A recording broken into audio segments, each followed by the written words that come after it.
안녕하십니까, 라온입니다. 386 세대 유감 제3부 해일조선과 386 전성시대를 다루고자 합니다. 먼저 교육부터 이야기는 시작됩니다. 군사정권이 과외와 학원 수강을 금지시키자 대부분의 국민들은 그들의 지시를 따르게 됩니다. 말 그대로 각 대학 수석 합격자들은 고전 멘트인 국영수를 중심으로 학교 수업만 잘 받았을 뿐이라는 소리를 실제로 경험한 것이 되는 것이죠. 1969년 대학별로 치르던 국영수 중심의 본고사가 폐지되었습니다. 내신 성적과 전국 예비고사 성적표만 있으면 대학을 지원할 수 있게 된 것이죠. 예비고사 성적표를 받는 순간 어느 대학, 어느 학과는 이미 정해졌습니다. 주먹구구식 교육개혁이었지만 돈 없고 입시 정보에 깜깜한 시골 출신들도 학교 수업만 잘 따라가면 인생 역전이 가능하기도 했던 시절이었죠. 1990년대 새로운 시장이 만들어지는데요. 1991년 7월 학원 수강이 전면 허용됩니다. 이때 학원 열풍으로 사교육 시장이 자리를 잡기 시작하죠. 특히 학생운동을 했던 이들은 반체제 정서에는 정부나 공공기관에 들어가 일하는 것을 내켜하지 않았고 정부와 기업들도 이들을 거북하게 생각하였다고 합니다. 그런 면에서 운동권 학생들이 학원 강사로 몰렸고 이 당시 불법 단체로 규정되어 해고된 정교조 해직 교사들에게도 좋은 피난처였죠. 1980년 7월 3일 교육개혁 조치 이후 10년 만에 다시 학원 열풍은 바로 이들을 채용하여 일정한 준비 기간이 없어도 바로 학원을 운영할 수 있을 정도로 충분한 인원을 가지게 됩니다. 사교육 열풍에서 성공한 386들을 알아보겠습니다. 시가총액 2조 원이었던 메가스터디의 전신 강남 대일학원으로 그중 대표 강사는 조동기입니다. 8호 학번이며 고대 총학생회 집행위원장이며 전대협 2기로 활동하였습니다. 같은 학원에서 있다가 독립한 서울대 81학번 손주우는 노동운동을 하기도 하였죠. 지금 민주당 정청래 의원도 건대 8호 학번이며 1994년 길잡이 학원을 차려 크게 성공하였죠. 운동권들이 잠시 민주화라는 대의를 잇고 당장 먹고 살려고 선택한 학원이었지만 어느 순간 이들의 성공으로 대한민국 사교육 시장은 이들을 중심으로 발전하게 되죠. 1994년 입시의 성패를 좌우한 대학 수학능력시험은 단순 암기보다는 종합적 사고력과 논리력을 요구했는데 386들이 대학 1학년 때부터 익힌 능력이었죠.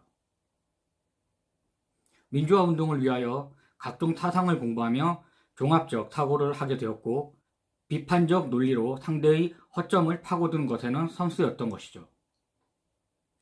대학별 논술고사가 본격화되면서 386들의 이런 능력은 더욱 빛나기 시작합니다. 이런 사교육 전문가로 살아온 486들은 자신의 아이들에게도 엄청난 불행을 던졌죠.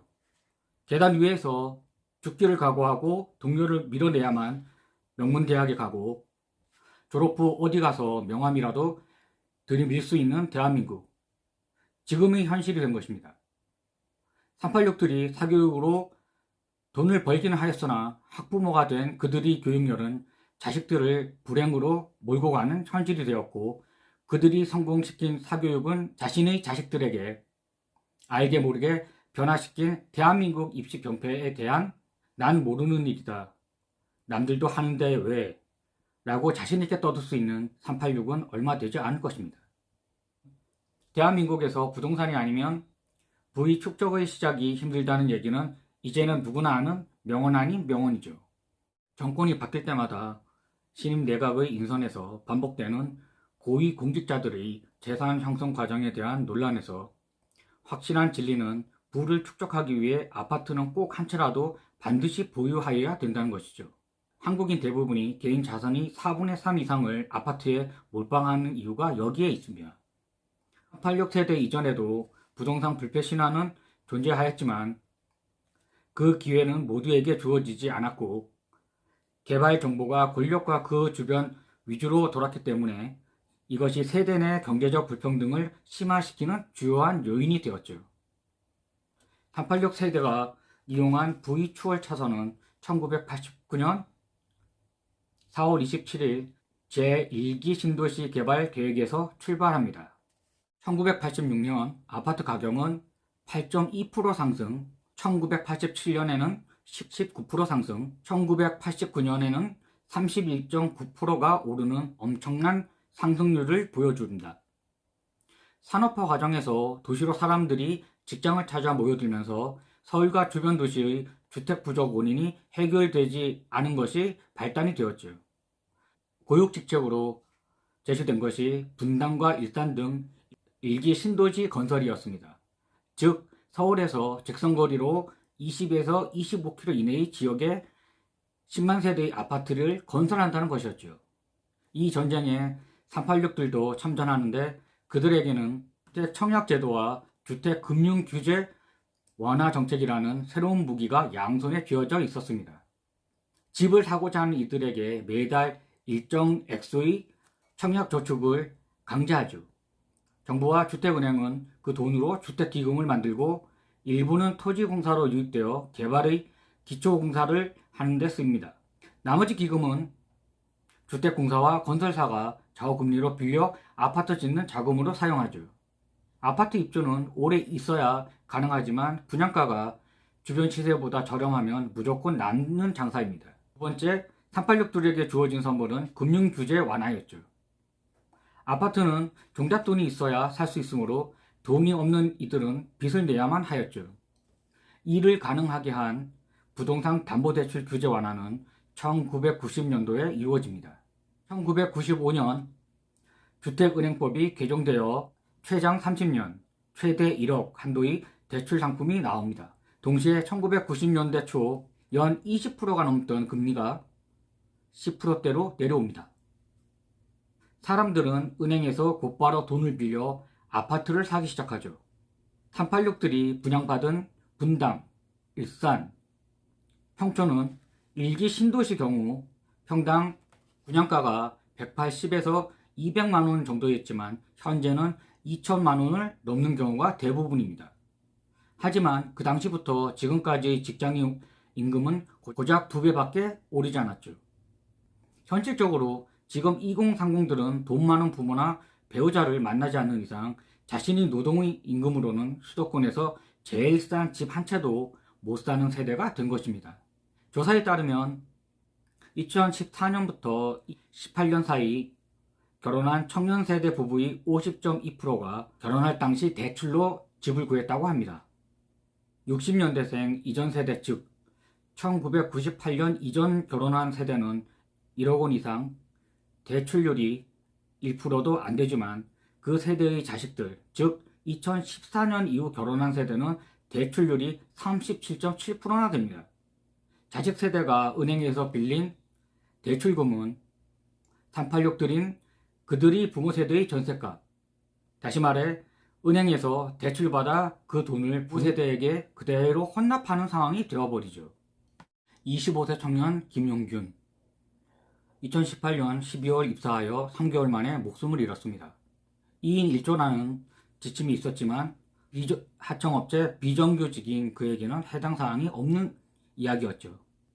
2016년 5월 서울 지하철 2호선 구의역 스크린도어에서 혼자 정비하던 19세 김모군도 정동열차에 치여 숨집니다. 정규직과 같은 업무를 하면서 정규직보다 적은 급료를 받는 것이죠. 1990년 중반까지만 해도 비정규직이라는 표현은 잘 쓰지 않았습니다.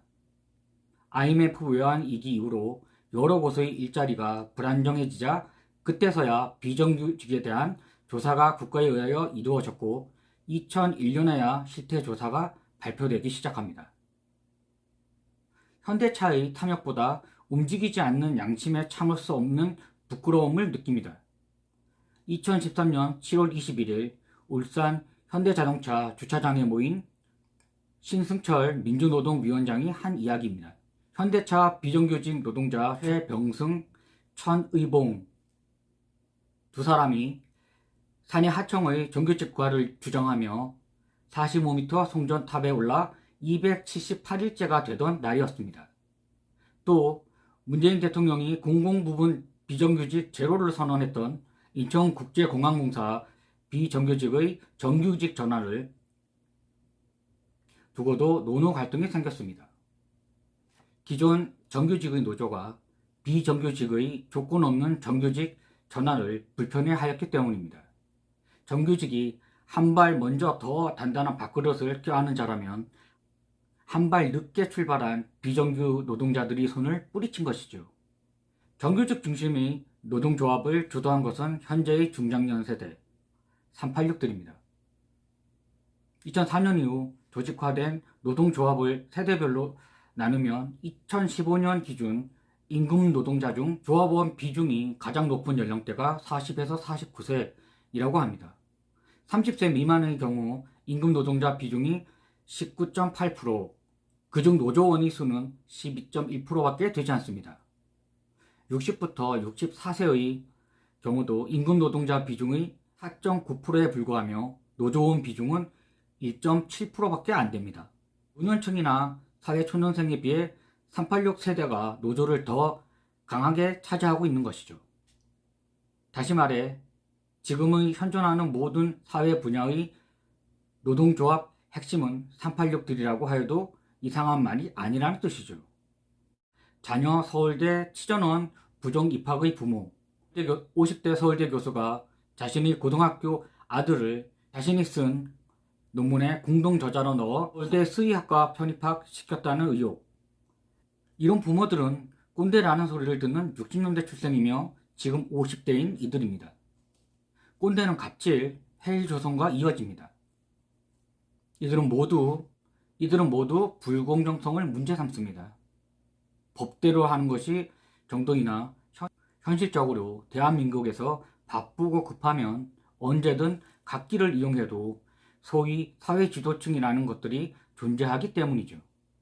이러니 대한민국이라는 거지 같은 사회를 누가 믿을 것이며 누가 총대를 메고 바로잡으려고 하겠습니까?